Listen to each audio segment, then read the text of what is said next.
Praise the Lord. ఈరోజు Bible వాక్యంగా మత్తయి సువార్త 4వ అధ్యాయము 19, 20 వచనాలు చూసుకుందాం. ఆయన నా వెంబడి రండి, నేను మిమ్మును మనుషులను పట్టు జాలరులుగా చేతునని వారితో చెప్పాను. వెంటనే వారు తమ వలలు విడిచిపెట్టి ఆయనను వెంబడించిరి. దేవునికి స్తోత్రం, మహిమ కలుగును గాక. చక్కటి వాక్యాన్ని ఇక్కడ మనం చూస్తా ఉన్నామండి.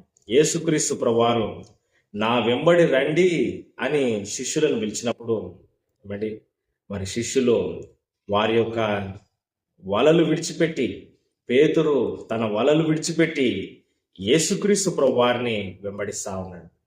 నా వెంబడి రండి, మిమ్మల్ని నేను మనుషులను పట్టు జాలలుగా చేతునని చెప్పినాడు. హల్లెలూయా. ఈరోజు ఈ మాటలు వింటున్న నీవు యేసుక్రీస్తును వెంబడించాలి. ఆమేన్. ఆయన నిన్ను పిలుస్తా ఉన్నాడు ఈ వాక్యం ద్వారా. రండి, మిమ్మల్ని నేను మనుషులు పట్టు జాలలుగా చేతును. లోకంలో ఎలా వ్యాపారం చేయాలి, ఎలా ఉద్యోగం చేయాలి, ఎలా సంపాదించుకోవాలి ఆస్తులు, ఎలా సుఖంగా బ్రతకాలి, ఇవన్నీ నేర్చుకున్నారు కదా. ఇక నుంచి నా కోసం ఎలా జీవించాలో నేర్పిస్తాను. ఇవి నేర్చుకుంటే నీవు నిత్య జీవానికి వెళ్తావు. ఆమేన్. హల్లెలూయా. చేపలు పట్టడం కాదు, మనుషులను పట్టడం నేను నేర్పిస్తాను. దేవుని కోసం మనుషులను పట్టే వ్యక్తిగా నేను చేస్తాను. హల్లెలూయా. నా శిష్యునిగా, సేవకునిగా నీవు ఉండి అనేకులను నీవు రక్షిస్తావు. ఆమేన్. హల్లెలూయా. శిష్యులు వెంటనే రెస్పాండ్ అయినారు. తమ వలలు విడిచిపెట్టి యేసయ్యను వెంబడించినారు.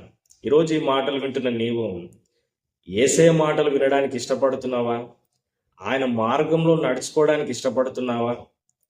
నీ ఇష్టానుసారంగా జీవిస్తూ నీ ఇష్ట పద్ధతిలో నువ్వు చేస్తూ, పాపంలో శాపంలో జీవిస్తూ, శరీర సంబంధిగా లోకంలో జీవిస్తూ, నేను చేసేదే కరెక్ట్ అనుకుంటూ నీ సొంత మార్గంలో వెళ్తున్నావు.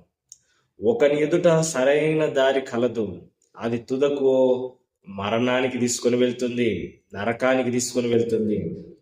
అది విశాల మార్గము, ఇరుకు మార్గమున ప్రవేశించుట ప్రయాసపడండి. ఇరుకు మార్గంలో